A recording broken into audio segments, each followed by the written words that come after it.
ప్రభు స్వరం వినడానికి కొరకాయి మనుషులు మరి తెరిచి హృదయం చేర్చినట్లుగా ప్రభు చూద్దాం. ప్రభు మనతో మాట్లాడుతాం. మమ్మల్ని ప్రేమించిన మా పరలోక తండ్రి ప్రభు యేసుక్రీస్తు వారి ఘనమైన మహోన్నతమైన పరిశుద్ధ నామమున వందనాలు స్తోత్రాలు చెల్లిస్తూ ఉంటున్నాము. ప్రభు ఇక్కడ ఆరంభించబడిన ఈ పరిచయం బట్టి, ఇక్కడ పనిచేస్తున్న సహోదరులను బట్టి వందనాలు. ఇక విజిల్ ఏరియాలో మీరు దర్శించిన బిడ్డల కొరకు వందనాలు. చోడు బాలకృష్ణ, ప్రసాద్, చోడు శ్యాము, శ్రీను, సురేష్, ప్రభు, కరణరాజు, రామకృష్ణ, యేసుబాబు, సింహాచలం, లక్ష్మి, మణిస్వామి, శ్రీను, వెంకట, శ్రీ వీళ్ళందరినీ బట్టి వందనాలు. మా పిల్లడు ఆనందరావు, అటు కబ్జీ ప్రాంతంలో రాజయ్య గారు, బాలస్వామి, దానవయ్య, మళ్ళీ బాలశౌర్యుని బట్టి ఇంకా ఎవరైతే వచ్చే వారిని బట్టి కూడా వందనాలు. మరి గత కాలం నుండి ఇక్కడ పరిచయం జరుగుతూ ఉంది. ఎవరైతే మీరు వాడుకుంటూ వచ్చినారో, ఎవరైతే మీ సాధారణంగా వాడుకుని బిడ్డలను దర్శించినారో వారందరిని బట్టి, ఆ పరిచయం బట్టి స్తోత్రం. ఈ సమయంలో మా ప్రియుడు సోడు మరి సన్ని బ్రదర్, మిగతా సహోదరులందరూ కూడా మన తండ్రి జాన్ బాబు, ఆ రీతిగా వాళ్ళు తండ్రి వీళ్ళందరూ రాగలిగినారు. హెబ్రోన్ నుండి ప్రభావ రాగిన వారిని బట్టి స్తోత్రం. అయోగ్య నాకు కూడా నీ బిడ్డలతో సహవాసం ఇచ్చినారు, అందుకే మీకే వందనాలు. మా పిల్లడు జములను బట్టి కూడా వందనాలు. ఇప్పుడు మోషే, మా ప్రభా సోదరుడు జయపాల్, మా తండ్రి నిదాసుడు నతానియలు, పరిశుద్ధులను బట్టి వీరిని బట్టి స్తోత్రం. అటు చూడు బెన్నీ, చూడు రవి, మా పిల్లడు అబ్రహం గారు, ఇట్లా వచ్చిన వాళ్ళని బట్టి వందనాలు. సంగీకరంగా మీ స్వరాన్ని వినిపించు. మా మధ్య ఆత్మస్వరూపిగా మీరు ఉన్నారని, మీ శిరసత్వానికి, మీ ఆధిపత్యానికి అధికారంగా అప్పగించుకొనిచున్నాము. మీకు మహిమ గత ప్రభావం చెల్లిస్తూ మాతో మాట్లాడు, మెల్లని స్వరం వినిపించు. అయోగ్య నన్ను మరుగు చేయండి, పరిశుద్ధపరచు. యోగ్యమైన పాత్ర కావాలి. మీరు ఏదైనా అందిస్తే తప్ప ఎవరేం పొందలేరు సార్. వాక్యం ఇది, ఆకర్షణ ఇది, బలియాగం ఇది కాదు. మేము నివారం యేసు పరిశుద్ధ నామం పెట్టి అడుగుతున్నాం తండ్రి.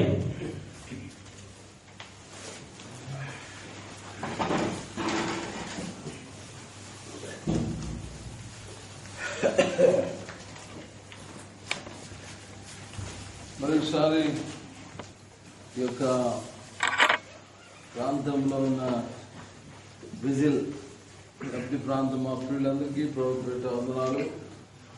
ఈ దేవుని ప్రేమ ఇట్లా మనల్ని కలుపుతా వచ్చింది. ఎందుకంటే మరి ఇక్కడ కలవకపోతే అక్కడ మనం కలవలేము. అర్థమైందా? ఇక్కడ మనం కలిసి ఉంటే ఆ పరలోకంలో నిత్యత్వంలో మనం అందరం కలిసి ఉండవచ్చు. చూసారా? దేవుడి కుటుంబం అన్నమాట. మనం దేవుడికి స్తోత్రం. దేవుడు మనల్ని సృష్టించినటువంటి విధానం ఎందుకు, what purpose God created us. యెషయా గ్రంథము 43 అధ్యాయం. యెషయా గ్రంథము 43.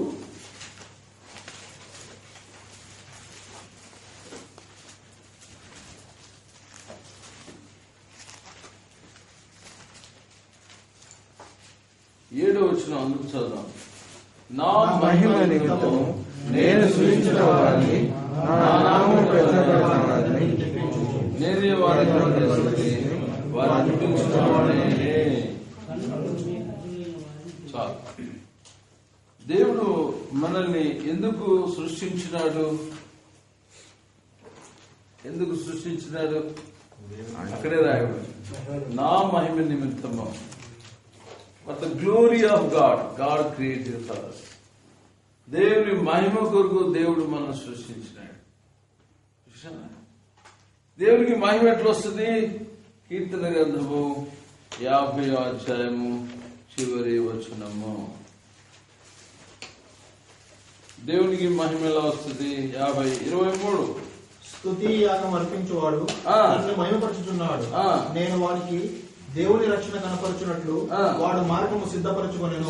దేవునికి మహిమ ఎట్లా వస్తుందంట? స్తుతి చెల్లించడం ద్వారా, ఆరాధించడం ద్వారా దేవునికి మహిమ కలుగుతుంది. ఎందుకు సృష్టించినాడు? ఆయన మహిమపరచడానికి. ఎప్పుడు మహిమ వస్తుంది? స్తుతియాగం అర్పించడం అంటే దేవుని స్తోత్రం చెప్పడం ద్వారా. చూసారా? కనుక దేవుని మనం స్తుతించడం ద్వారా పరలోకం వెళ్ళిన తర్వాత మనందరికీ ఒకటే డ్యూటీ ఉంటుంది. ఏం డ్యూటీ ఉంది చూడండి. అక్కడ మన ఫ్లైట్ ఎక్కేది ఏమి ఉండదు, షిప్పులో ప్రయాణం చేసేది లేదు, ట్రక్కులో ప్రయాణం చేసేది లేదు. అందరికీ ఒకటే డ్యూటీ. ప్రకటన గ్రంథము 7వ అధ్యాయము. మనందరికీ ఒకటే డ్యూటీ. ఏం డ్యూటీ ఉంది? బైబిల్ లేదా మీకు? Revelation chapter 7. Open your Bibles. మనందరికీ ఒకే డ్యూటీ ఏర్పాటు చేయబడి ఉంది. 9వ వచనం అందరం చదువుతాం. అటు తర్వాత నియంత్రుడుగా ప్రతి భాషకి ప్రజలు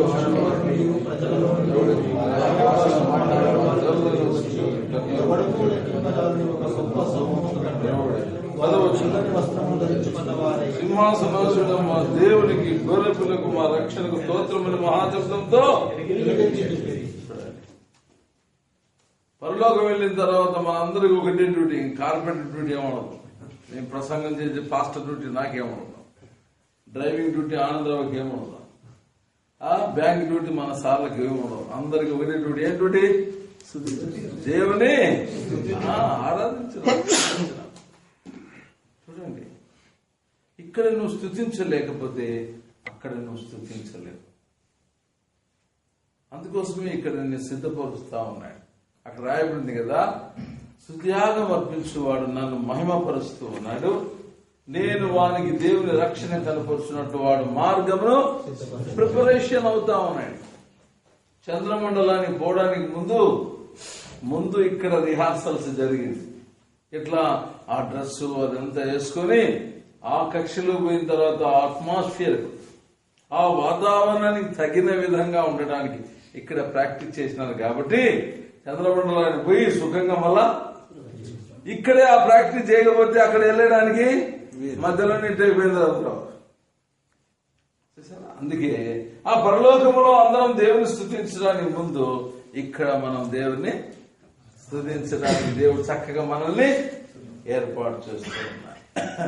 అయితే ఆరాధించడం ద్వారా దేవునికి మహిమ, మన మార్గం సిద్ధపరచబడతా ఉంది. ఏ పరిస్థితుల్లో ఆరాధించాలా? ఏ పరిస్థితుల్లో లేదా? మొదటి దశలోనికి రాసిన పత్రిక what is the God's will towards people. మొదటి దశలోనికి రాసిన పత్రికల్లో చూడండి, మన పట్ల దేవుని యొక్క చిత్తము ప్రతి విషయం నందును రిఫరెన్స్ చెప్పాలా? 5వ అధ్యాయం మొదటి దశలో రాసిన పత్రిక 5వ అధ్యాయము 16వ వచనం. ప్రతి విషయమందును కృతజ్ఞతాస్తుతులు చెల్లించుడి, ఇలాగ చేయుట యేసుక్రీస్తునందు మీ విషయంలో దేవుని చిత్తము. చూడండి, మనందరి పట్ల దేవుని చిత్తం ఏంది? దేవుని స్తుతించాలా. ఎప్పుడంట? In always, in all aspects, all circumstances, అన్ని పరిస్థితుల్లో కూడా దేవుని ఏం చేయాలా? స్తుతించాలా. అన్ని పరిస్థితుల్లో. మనం ఏంటంటే ఆదివారమే స్తుతించడం నేర్చుకుంటాం. No, every day is the worst day. ఆరాధనతో స్టార్ట్ చేయాలి, ఆరాధనతో దినాన్ని ముగించాలి. అదేంటంటే దేవుని ఘనపరచడము. ప్రతి విషయంలో, అన్ని పరిస్థితుల్లో కూడా దేవుని స్తుతించాలి. కష్టం వచ్చినప్పుడు, బాధ వచ్చినప్పుడు, శ్రమ వచ్చినప్పుడు, నష్టం వచ్చినప్పుడు, అన్ని పరిస్థితుల్లో కూడా దేవుని స్తుతించాలి. కొన్నిసార్లు దేవుని మహిమపరిచేది మర్చిపోతాం. మనం దేవుని ఘనపరిచేది మర్చిపోతాం. కానీ దేవుని మహిమ కొరకు మనం సృష్టించినారు కాబట్టి ఆయనకు మహిమ రావడానికి ఏం చేస్తాడంటే కీర్తన గ్రంథము మంచి స్థలం. కీర్తన గ్రంథము 50వ అధ్యాయము 15వ వచనం. ఆపత్కాలంలో నీవు నన్ను గూర్చి మొరపెట్టము, నేను నిన్ను విడిపించదను, నీవు నన్ను మహిమపరచదవు. చూడండి, దేవునికి మహిమ రావాలంటే రివర్స్ చదువుకుందాం. దేవునికి మహిమ రావాలంటే దేవుడు మనల్ని విడిపించాలి. దేవుడు మనల్ని విడిపించాలంటే మనం ఆపత్కాలంలో మొరపెట్టాలి. నో నో నో చూడనా జాగ్రత్త సార్. మహిమ రావాలంటే విడిపించాలా, విడిపించాలంటే మొరపెట్టాలంటే అది సంగతి. దేవునికి మహిమ రావడానికి అనేక కష్టాలు వస్తున్నాయి మనకు. చూసారా, దేవునికి మహిమ రావాలంటే దేవుడు మనల్ని విడిపించాలి. దేవుడు మనల్ని విడిపించాలంటే మొరపెట్టాలంటే అన్ని బాగుంటే ఏడ మొరపెడతాం కదా. కష్టాలు వచ్చినా ముర్ర అనుకుంటాం. కాబట్టి దేవుడు తన మహిమ తెచ్చుకోవడానికి అనేక సార్లు దేవుని మహిమపరచడానికి ఆరాధించడానికి కొంచెం ఇబ్బంది కలిగిన అంటే ఇట్లుందనే సంగతి అని ఆయన తీసుకుని వస్తారు కొన్ని పరిస్థితులు. అప్పుడు ఇంకా అన్ని ప్రభా నాయన అంట విడిపిస్తానే, దేవా నీకు స్తోత్రం తండ్రి, గొప్ప అపాయము తప్పించడం నాయనా. ప్రతి విషయమునందు కూడా కృతజ్ఞతాస్తుతులు చెల్లించడం మన విషయంలో దేవుని చిత్తం. అన్ని విషయాల్లో అన్ని పరిస్థితుల్లో కూడా దేవుని ఆరాధించడము మన విషయంలో దేవుని చిత్తము. అన్ని పరిస్థితులలో చూడండి, అపోస్తుల కార్యంలో 16వ అధ్యాయం. ఏ పరిస్థితుల్లో వాళ్ళు దేవుని స్తుతిస్తూ ఉన్నారు, ఏ పరిస్థితుల్లో వాళ్ళు దేవుని ఆరాధిస్తూ ఉన్నారు. 16వ అధ్యాయము 26వ వచనం 25 నుండి. అయితే మధ్యరాత్రి వేళ పౌలును శీలయు దేవునికి ప్రార్థించుచు కీర్తనలు పాడుచూ ఉండేది, ఖైదీలు వినుచుండేది. అప్పుడు అకస్మాత్తుగా మహాభూకంపము కలిగెను, చెరసాల పునాదులు అదిరెను, వెంటనే తలుపులన్నీ తెరుచుకొనెను, అందరి బంధకములు ఊడెను. చూడు, వారి కష్టాల్లో, శ్రమల్లో, దెబ్బలలో 23 వారు చాలా దెబ్బలు కొట్టడం కాదు, బోండాలు బిగించినారు, చెరసాల్లో వేసినారు. ఇన్ని కష్టాల్లో వచ్చినప్పుడు ఏమని ప్రశ్న వస్తుంది మనకు చెప్పండి? ఏ ప్రభా నిన్ను నమ్ముకుంటేనే ఇన్ని కష్టాలు వచ్చినాయి, నేను నమ్ముకుంటేనే ఇన్ని శ్రమలు వచ్చినాయి అనే మాట వస్తుంది. కానీ వీళ్ళకి ఆ మాట రాలే. ఏమొచ్చింది వీళ్ళకు చెప్పండి? ఆ గాయాలతో రక్తం కారుతుండగా దేవునికి ఏం చేస్తున్నారు? పాటలు పాడే దేవుని మహిమపరుస్తున్నాడు. The Christian real worship. ఒక క్రైస్తవుని నిజమైన ఆరాధనది. అన్ని గాయాల్లో రక్తం కారుతా ఉంది. చూడండి ఈ 33వ వచనం. రాత్రి ఆగడియలోనే అతడు వారిని తీసుకుని వచ్చి వారి గాయములు కడిగాను. చూసావా, రక్తం కారుతా ఉంది, గాయాలున్నాయి. అన్ని గాయాల్లో కూడా ఏం దేవా మాకు ఈ కష్టాలు పెట్టాం అనలే, అన్నారా? అనలే. దేవుడు ఒక ఉద్దేశంతోనే ఈ పరిస్థితి తీసుకుని వచ్చినాడు అని వాళ్ళు ఏం చేస్తున్నారు? పాటలు పాడుతూ ఉన్నారు. ఎవరైనా మనల్ని బాధించినప్పుడు మనం పాడతామా? ఎవరైనా మనం నిందించినప్పుడు పాటలు వస్తాయా?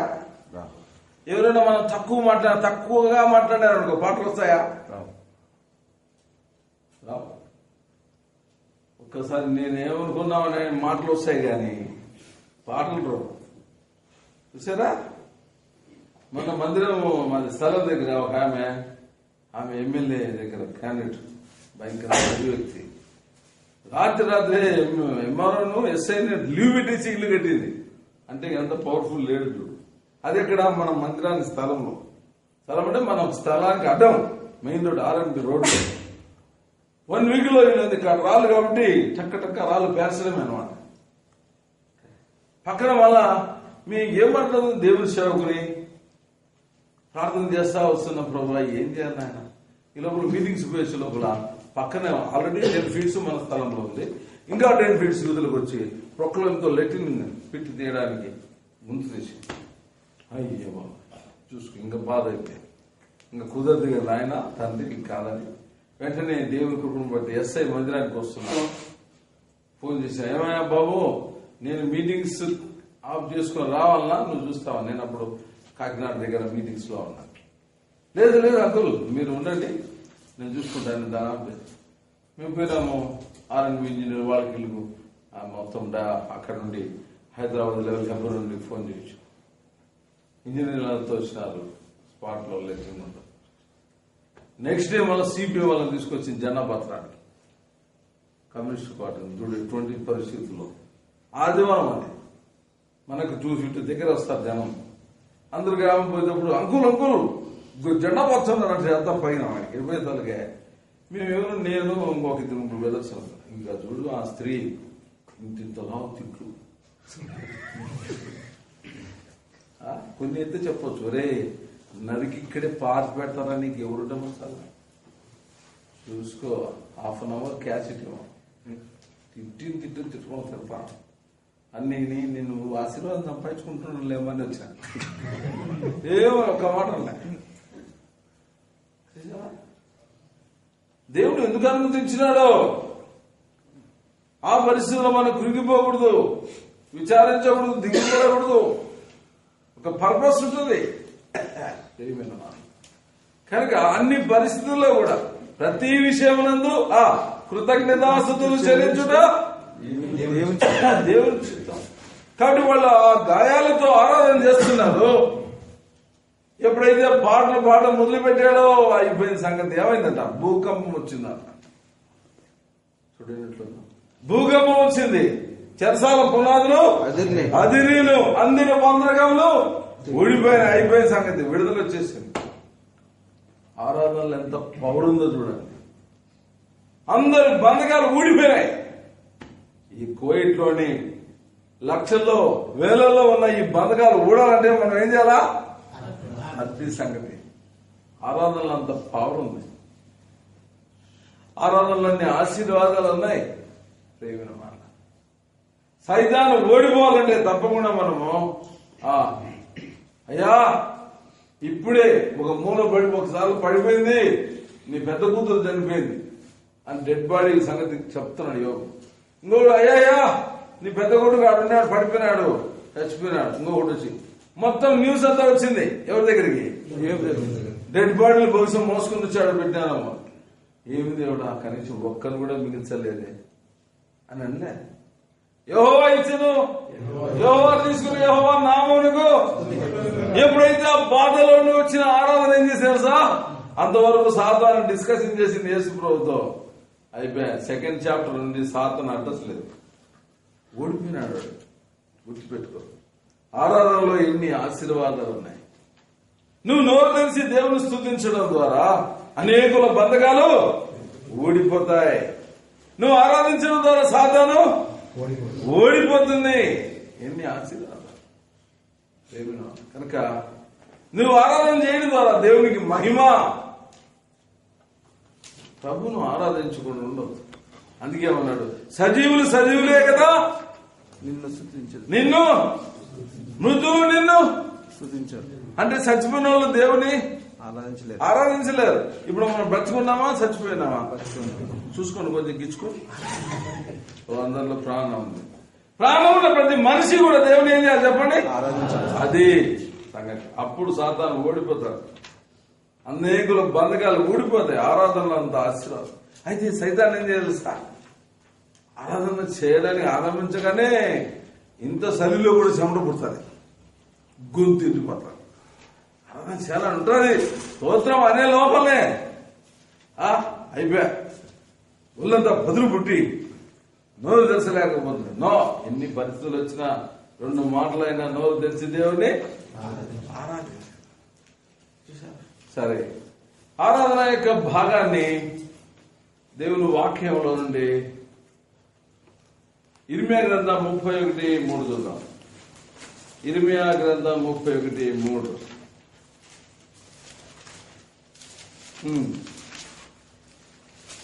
చాలా కాలం క్రిందట యెహోవా నాకు ప్రత్యక్షమై ఇట్లా నేను శాశ్వతమైన ప్రేమతో నేను నిన్ను ప్రేమించుచున్నాను కనుక విడువక నీ ఎడల కృప చూపుచున్నాను.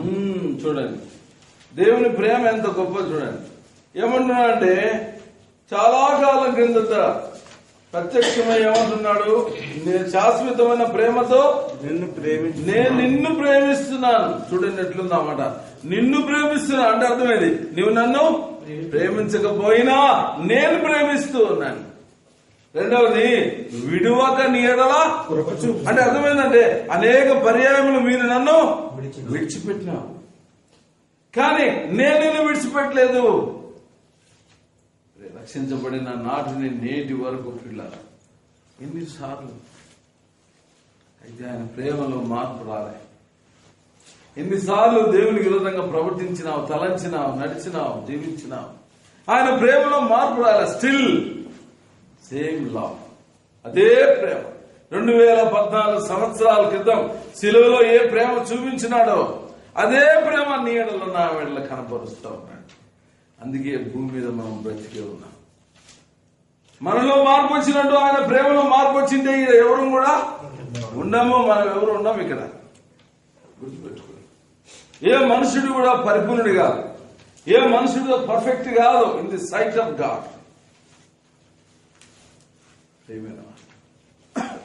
కాబట్టి ఆయన ప్రేమ శాశ్వతమైనది, విడువని ఎడబాయని ఆయన కృప. ఎంత గొప్ప! ఒక వ్యక్తి జీవితంలో ఆ ప్రభు ప్రేమ ఎంత శాశ్వతమైనదో చూసి మనం అప్లై చేసుకుని ఆరాధన చేద్దాం. మత్తయి సువార్త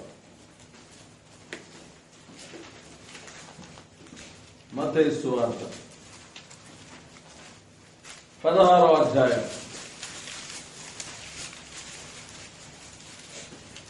మత్తయి సువార్త 16వ అధ్యాయం 21వ వచనం.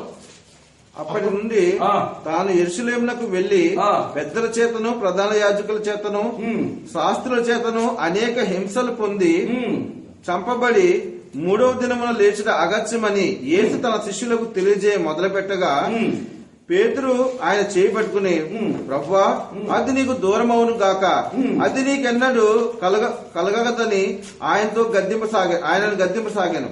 అయితే ఆయన పేతురు వైపు తిరిగి, సాతానా, నా వెనుకకు పొమ్ము, నీవు నాకు అభ్యంతర కారణమై ఉన్నావు. నేను మనుషుల సంగతులనే తలంచున్నాను గాని నీవు మనుషుల సంగతులే తలంచున్నావు గాని దేవుని సంగతులు తలంచుమని పేతురుతో చెప్పాను. అప్పుడు యేసు తన శిష్యులను చూచి, ఎవడైనా నన్ను వెంబడింప కోరిన ఎడల తన్ను తాను ఉపేక్షించుకుని తన సిలువను ఎత్తుకుని నన్ను వెంబడించవలను. చూసారా, ఇక్కడ పేతురు ఆయన ఇద్దరు డిస్కషన్ జరుగుతా ఉంది. మిగతా పత్రికలంతా కూడా ఏమంటాడంటే, ప్రభువా, నీ కొరకు నేను ప్రాణమైనా, నీ కొరకు చెరసాలకైనా. ఎవరు అన్నింది? నువ్వు అనిలే. ఎన్నిసార్లు వాక్యం బాగా ఇన్స్పైర్ అయినప్పుడు, ప్రార్థన చేసేటప్పుడు, ప్రభువా, నీ కొరకు ఏమైనా చేస్తా ప్రభువా, ఎంత క్రయమైనా చెల్లిస్తా అన్నాడు. మన పెద్దలేదా అన్నాడు. అయితే సమయం వచ్చినప్పుడు పాపం ఏం జరిగింది? 50 కీర్తన, మత్తయి సువార్త 26వ అధ్యాయము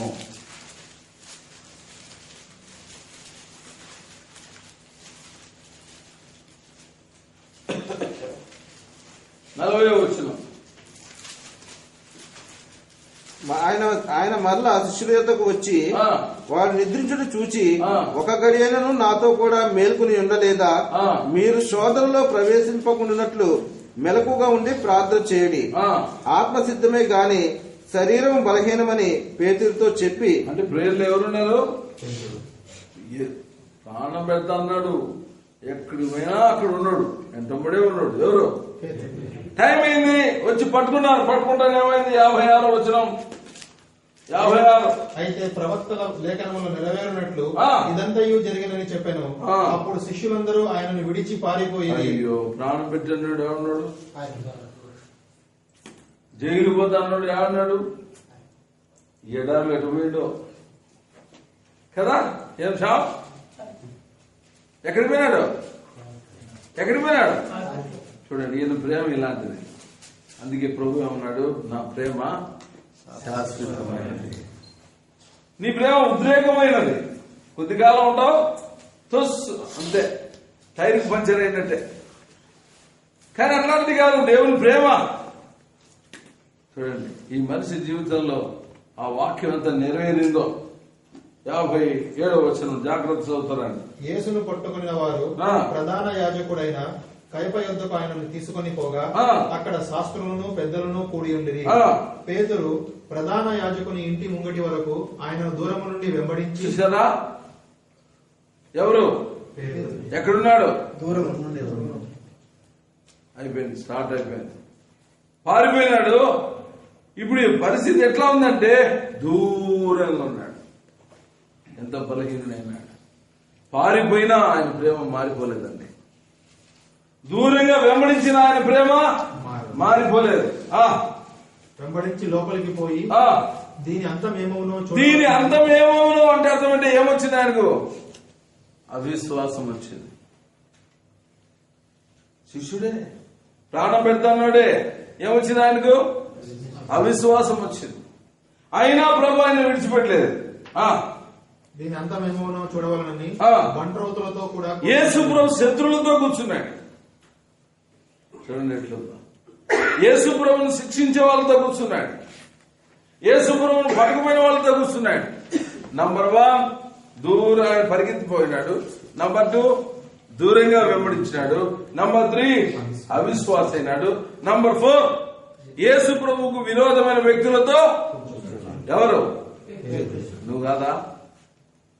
రక్షించబడిన నాడు నేను నేటి వరకు ఎన్ని ఫెయిల్యూర్స్ ఉన్నాయి నీ జీవితంలో? ఒకసారి ఆలోచన చేయి. ఎన్నిసార్లు పారిపోయినావు? ఎన్నిసార్లు దూరంగా వెంబడించినావు?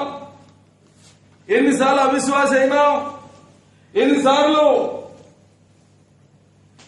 దేవునికి విరోధమైన వ్యక్తులతో కూర్చున్నావు? వాస్తవం కాదా అజయ? వాస్తవమా కాదా? దేవునికి వ్యతిరేకమైన వ్యక్తులతో కూర్చున్నావా లేదా? శ్యామ్ ఆయనే కాదు, మన జీవితాల్లో కూడా అనేక ఫెయిల్యూర్స్ ఉన్నాయి. అయితే దేవుని ప్రేమ మన విషయంలో ఆనందరావు మారలేదు. ఇంకేమైంది? ఆయన ఎవరో నాకు తెలియలేదు. వాము అబద్ధం ఆడుతున్నాడు. ఇంకేమైంది? ఒట్టు పెట్టుకున్నాడు. ఇన్ని బలహీనతలు ఉన్నప్పటికీ కూడా దేవుని ప్రేమ అదేండి యేసు ప్రభు యొక్క ప్రేమ. ఇన్ని బలహీనతల్లో కూడా ప్రభు ప్రేమ ఏమాత్రం కూడా మారింటే ఇక్కడ ఎవరు మనం ఉండం. గుర్తుపెట్టుకో, మనం ఆశ్రయించడానికి మనలో ఏమి లేదు. So many times we fail in our spiritual life.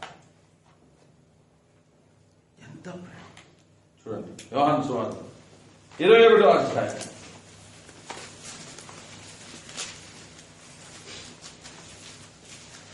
యోహాను సువార్త 21 2వ వచనం. సీమోను పేతురును దిదుమా అనబడిన తోమాయు గలిలేయుని కానా అను ఊరివాడగు నతనయేలును జబదయి కుమారులను ఆయన శిష్యులలో మరి ఇద్దరును కూడి ఉండిరి. చాలు 6వ వచనం. లేదని వారు 5 నుండి యేసు పిల్లలారా భోజనమునకు మీ యొద్ద ఏమైనా ఉన్నదా అని వారిని అడగగా లేదని వారు ఆయనతో చెప్పిరి. అప్పుడు ఆయన దోణె కుడి ప్రక్కను వలవేయుడి మీకు దొరుకునని చెప్పాను గనుక వారు అలాగు వేయగా చేపలు విస్తారముగా పడినందున వల లాగలేకపోయిరి. కాబట్టి యేసు ప్రేమించిన శిష్యుడు ఆయన ప్రభు సుమి అని పేతురుతో చెప్పాను. ఆయన ప్రభు అని సీమోను పేతురు విని వస్త్రహీనుడై ఉన్నందున పైబట్ట వేసి సముద్రములో దుమిగెను. ఎక్కడున్నాడు ఇప్పుడు? మళ్ళా పాత జీవితానికి వెళ్ళిపోయినాడు. యేసు పిలిచినప్పుడు ఎక్కడున్నాడు? చేపలు పట్టుకుంటున్నాడు. ఇప్పుడు ఎక్కడికి వెళ్ళాడు? మళ్ళా చేపలు పట్టి వృత్తిలోకి, అంటే బ్యాక్ ఏదైతే విడిచిపెట్టి వచ్చినాడో మళ్ళా దాని దగ్గరికి పోయినాడు.